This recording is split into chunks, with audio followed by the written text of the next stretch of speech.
கர்த்தருடைய பரிசுத்த நாமத்துக்கு மகிமை உண்டாகட்டும். இந்த காலை நேரத்திலும் கூட கர்த்தருடைய சமூகத்தில் அமர்ந்திருக்கிறேன்னா நான் வாசித்த வேத பகுதியிலிருந்து ஒரு சில வசனங்களை நாம் பார்க்கலாம்.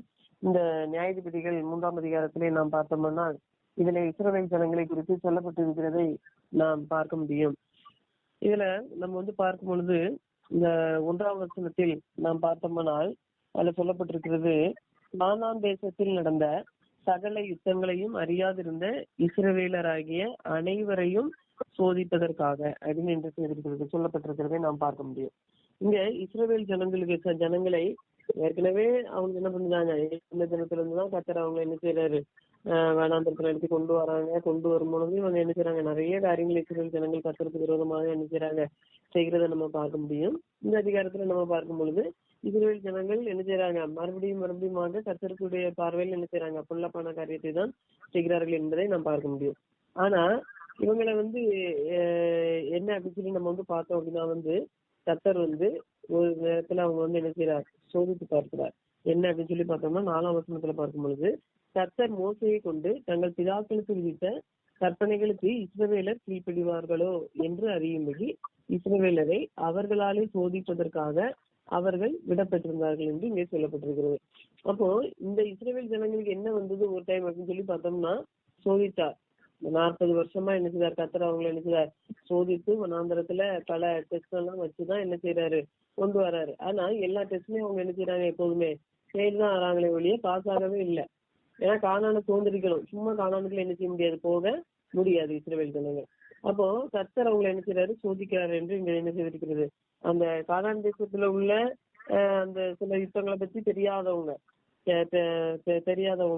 அது கர்த்தரை நம்ம பார்க்கும் பொழுது அவங்கள என்ன செய்யறாரு, கர்த்தர் சோதிக்காகவும் அதே போல அவங்களுடைய இஸ்ரவேலுடைய சந்ததியார்கள் அப்படின்னு சொல்லி சொல்லப்பட்டிருக்கிறது. அது மாத்திரமல்ல, நம்ம பார்க்கும் பொழுது இதுல அவங்க யுத்தத்திற்கு பழக்குவிக்கணும். அதுக்காகவும் அவங்களுக்கு சில சோதனைகள் வருது.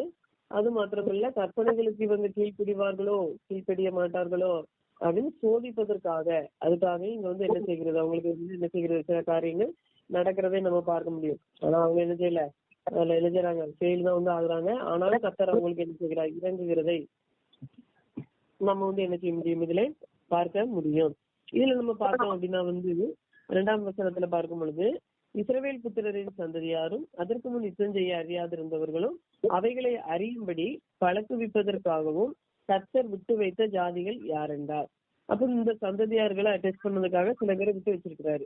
யாரு நம்ம பார்த்தோம்னா 3ஆம் வசனத்திலையும் பார்க்கலாம், 5ஆம் வசனத்திலையும் நம்ம என்ன செய்ய முடியும், பார்க்க முடியும். பெலிஸ்தரின் 5 அதிபதிகள், சகல கானானியர், சீதோனியர், பாகால் எர்மோன் துவக்கி ஆமாத்திற்குள் பிரவேசிக்கும் வரைக்கும் லீபனோனின் மலைகளிலே குடியிருக்கிற ஏவியர்கள். அதே போல 5ஆம் வசனத்திலே பார்த்தோம்னால், இப்படி இஸ்ரவேல் புத்திரர் கானானியர், ஏசியர், எமோரியர், பெரிசியர், ஏவியர், எபூசியர் ஆகியவர்கள் நடுவே குடியிருந்து. அப்போ சில வேளைகளில் கர்த்தர் என்ன செய்கிறார், சில சத்துருக்களை விட்டு வைக்கிறார், சில சத்துருக்கள் மத்தியிலே குடியிருக்க வைக்கிறார். ஏன் அப்படின்னு சொல்லி பார்த்தோம்னா அது ஒரு சோதனை. கர்த்தருடைய பிள்ளைகளுக்கும் நம்ம எடுத்துக்கொள்ளலாம். அன்னைக்கு இஸ்ரவேல் மக்களுக்கு என்ன செஞ்சு கர்த்தர் சோதனை தான் என்ன செய்வாரு, கொடுத்தாரு.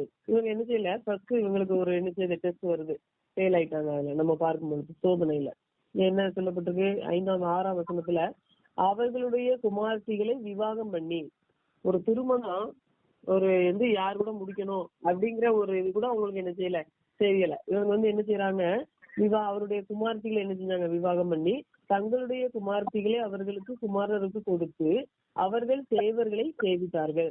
முதல்ல தவறான என்ன செஞ்சாங்க, ஒரு திருமணத்தை நடத்தி வச்சாங்க. அதுக்கப்புறம் பார்த்தா அவங்களுடைய தெய்வம் யாரோ அதை என்ன செஞ்சாங்க, சேவித்தார்கள்.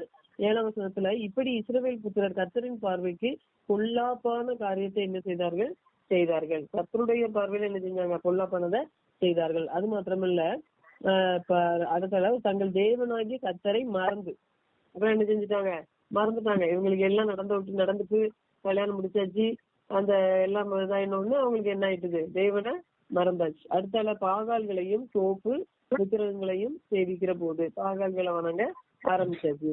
இப்படிப்பட்ட சூழ்நிலையில இவங்க என்ன செய்றாங்க, இஸ்ரவேல் ஜனங்கள் இருக்காங்க. அப்ப 8ஆம் வசனத்துல பார்க்கும்போது, கர்த்தர் இஸ்ரவேலின் மேல் கோபம் உண்டவராகி அவர்களை மெசொப்பொத்தாமியின் ராஜாவாகிய கூசான் ரிசதாயிமின் கையிலே விற்று போட்டார். இப்படியே 8 வருஷம் அவர்களை என்ன செய்தார்கள், செய்வித்தார்கள் என்று இங்க என்ன செய்திருக்கிறது சொல்லப்பட்டிருக்கிறதை பார்க்க முடியும். இவங்க என்ன செஞ்சாங்க, சோதனையில தோத்துட்டாங்க, பாவம் செஞ்சுட்டாங்க, ஆண்டு வைத்து டெஸ்ட்ல என்ன செய்யல, பாஸ் பண்ணல, ஆண்டருடைய பார்வையில பொல்லாப்பான காரியத்தை செஞ்சாங்க. அதனால 8 வருஷம் ஒரு ராஜா கையில கர்த்தர் என்ன செய்தார், விற்று போட்டார். அவன் எப்படி நடத்திருப்பான், வித்த பொருளை என்ன செய்வாங்க, அடிமை, அவங்களை ஒரு அடிமைத்தனம், மறுபடியும் ஒரு சிறைச்சாலையின் அனுபவம், பயங்கர கஷ்டம், இப்படிப்பட்ட சூழ்நிலைக்கு தள்ளப்படுதாங்க.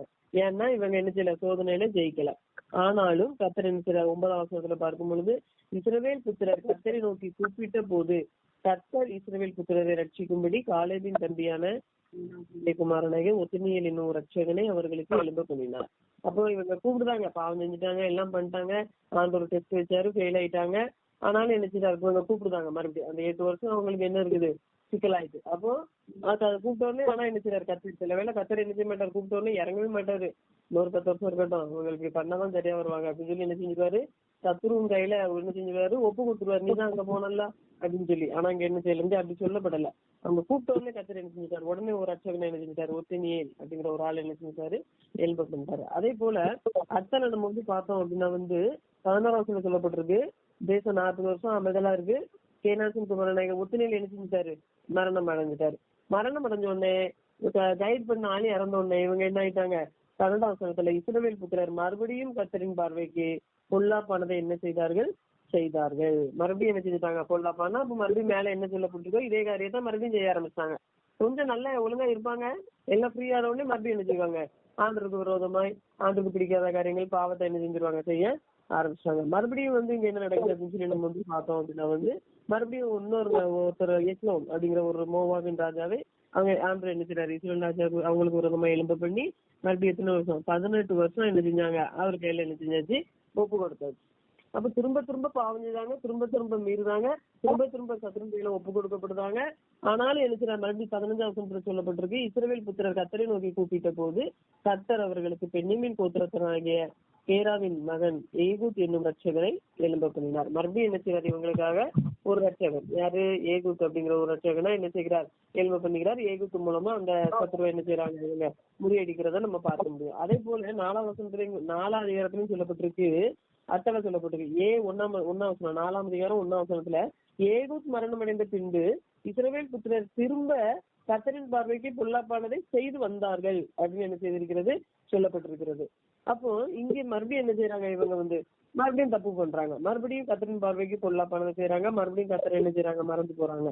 மறுபடியும் கர்த்தர் 2ஆம் வசனத்துல, அதே 4ஆம் அதிகாரம் 2ஆம் வசனத்துல நம்ம பார்க்கும் பொழுது சிக்ராங்கிறவங்க கையில ஆண்டவர் என்ன செய்கிறார், வச்சு போடுகிறார். மறுபடியும் அடிமைத்தனத்துல இவங்க என்ன செய்யறார்கள், தள்ளப்படுகிறது. அடுத்தால எத்தனை வருஷம் அப்படின்னு சொல்லி பார்த்தோம்னா 3ஆம் வசனத்துல சொல்லப்பட்டிருக்கு 20 வருஷம்.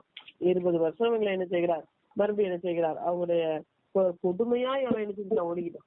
ஏன்னா ஃபர்ஸ்ட் பாவம் செய்யும் போது கொஞ்சம் பரவாயில்ல, 2வது பரவாயில்ல, 3வது இருக்கிற கொடுமையாக அவன் இஸ்ரவேல் புத்திரரை 20 வருஷம் என்ன செய்தான், ஒடுக்கினான். முதல்ல கூப்பிட்டாங்க, 2வது கூப்பிட்டாங்க, 3வது என்ன செஞ்சாங்க, முறையிட ஆரம்பிச்சுட்டாங்க. ஐயோ எங்களால என்ன செய்ய முடியல, தாங்க முடியல. அப்பவும் அவங்க முறையிட்ட உடனே கர்த்தர் என்ன செய்கிறார், எகிப்துல இருக்கும்போது 430 வருஷம் அவங்கள என்ன செஞ்சாங்க, ஆண்டவர் அவங்களுடைய என்ன செய்தார், அவங்க கூப்பிட என்ன செய்யல, கேட்கவே இல்லை. அதுக்கப்புறம் தான் என்ன செய்யார், மோசே எழும்பி எல்லாம் பண்ணாரு.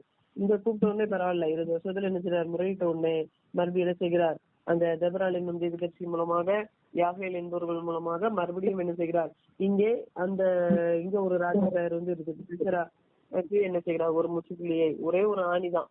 ஆண்டவர் நினைச்சாருன்னா சத்துருக்குள்ள என்ன ஒரே ஒரு நிமிஷம் தான் ஆண்டு எல்லா காரியத்தையும் என்ன செய்திருந்தார், முடித்திடுவார். இந்த அதிகாரத்துல இருந்து நம்ம தெரிந்து கொள்ள வேண்டிய ஒரு காரியம் என்ன அப்படின்னு சொல்லி பார்த்தோம்னா, இங்க இஸ்ரவேல் புத்திரர் என்ன செஞ்சாங்க, கொஞ்சம் ஃப்ரீயான உடனே என்ன செஞ்சாங்க, பாவம் செய்ய ஆரம்பிச்சாங்க. கர்த்தருக்கு பிடிக்காத காரியம், தெரியாத காரியம், அவர் விரும்பாத காரியம், எங்க பொண்ணு கொடுக்க கூடாது, எங்க எடுக்க கூடாது. அப்ப கர்த்தருடைய பிள்ளைகள் ஒரு ரட்சிக்கப்பட்ட ஜனங்கள் எப்படி வாழணும்னு ஒரு தனி என்ன இருக்குது, ஒரு ஸ்ட்ரக்சர் இருக்குது.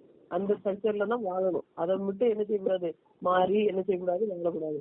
அப்படி பின்வாங்கும் பொழுது நம்மளா இருந்தா கூட என்ன செய்யலாம், நம்ம என்ன செய்வோம், ஒரு பிரச்சனை வந்த உடனே கத்தட்ட போய் என்ன செய்வோம், இதப்பா அப்படி செய்யுங்க இப்படி செய்யுங்க, ஐயோ நான் அதை பண்ணிடுவேன் இதை பண்ணிடுவேன், பிரச்சனை பண்ணுதோம், அது இது என்னெல்லாமோ பண்றோம். ஆனா அந்த பிரச்சனைல இருந்து உடனே கத்தர் விடுதலை கொடுப்பாரு. திரும்ப நம்ம என்ன செய்வோம், நம்மளுடைய அந்த கேரக்டர், பழைய நம்மளுடைய அந்த சுயம் என்ன செய்யும், வெளிப்படும். ஆண்டவருக்கு பிடிக்காத காரியங்கள் எல்லாம் என்ன செய்வோம். அப்போ நம்மிடத்துலயும் ஒருவேளை நமக்கு பிரச்சனைகள் வருதா, சில போராட்டங்கள் வருதா அப்படின்னா, சத்துரு மத்தியில இருக்கோமா, சத்துருடைய கையில ஆண்டு கொடுத்துட்டாரு, சில பிரச்சனைகளை வருஷ கணக்கா நீண்டிக்கிட்டே இருக்குன்னா ஏதோ ஒரு பாவம் எனக்கு இருக்குது, கத்திரிக்கு விரோதமா நம்மகிட்ட என்ன செய்யுது இருக்குது. ஆனா நம்ம கூப்பிடும் பொழுது முறையிடும் பொழுது கத்தர் என்ன செய்வாரு, கேட்பார். அப்படிங்கறத இதுல என்ன செய்யலாம், நம்ம அறிந்து கொள்ள முடியும். நம்ம தெரிந்து கொள்ள வேண்டிய காரியம் என்னன்னா, நம்மளுடைய வாழ்க்கையில நமக்கு எவ்வளவு நன்மைகள் வந்தாலும் கத்தரை விட்டு மறந்து நம்ம என்ன செய்யக்கூடாது, பின்மாறி போகக்கூடாது. ஆண்டவருக்கு பிடிக்காத காரியத்தை செய்யக்கூடாது. நம்ம ஒரு சின்ன காரியமா இருந்தா கூட கத்தர்ட்ட கேட்டுதான் செய்யணும். இதை நான் செய்யலாமா, செய்யக்கூடாதா, நம்ம ஒரு இடத்துக்கு போறோம், போகலாமா, போகக்கூடாதா, நம்ம ஒரு சின்ன காரியமா இருந்தா கூட கத்தர்ட்ட கேட்டுதான் நம்ம என்ன செய்யணும். நம்ம ஏன்னா ஆண்டவர் நம்முடைய ஒவ்வொரு காரியங்களையுமே என்ன செய்தாரு, கண்காணித்து கொண்டுதான் இருப்பாரு.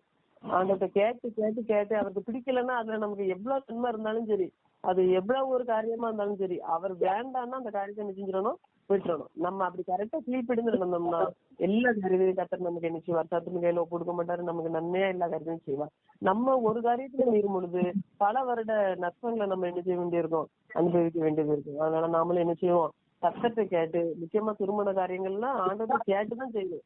அவர் சரின்னு சொன்னாலும் செய்யணும், இல்லைன்னா அதை என்ன செய்யவே கூடாது. திருமணம், வேலை, வீடு, எது ஒரு இடம் வாங்கணும், என்ன காரியமா இருந்தாலும் கத்தத்தை கேட்டு அவர் சம்மதத்தோட தான் செய்யணும். அவர் வேண்டாம்னா அது எவ்வளவு நல்ல இதா இருந்தாலும் அதுல நம்ம விட்டுறணும். ஏன்னா அதுல ஒரு பெரிய என்ன செய்யும், நஷ்டம், ஏதோ ஒரு கஷ்டங்கள் அதுல இருக்கும். அதனால கத்தருக்கு கீழ்ப்படிந்து அவருக்கு பிரியமாக நம்ம என்ன செய்வோம், வாழுவோம். அவர்கிட்ட கேட்டு எல்லா காரியங்களையும் செய்து அவருக்கு பிரியமாக வாழ்ந்து நம்ம என்ன செய்வோம், சுகமாய் நம்மளை கத்தர் என்ன செய்வோம், வாழ செய்வோம். இந்த வார்த்தை கூட கத்தர் தான் ஆசீர்வதிப்பாராக. ஆமென். அல்லேலூயா.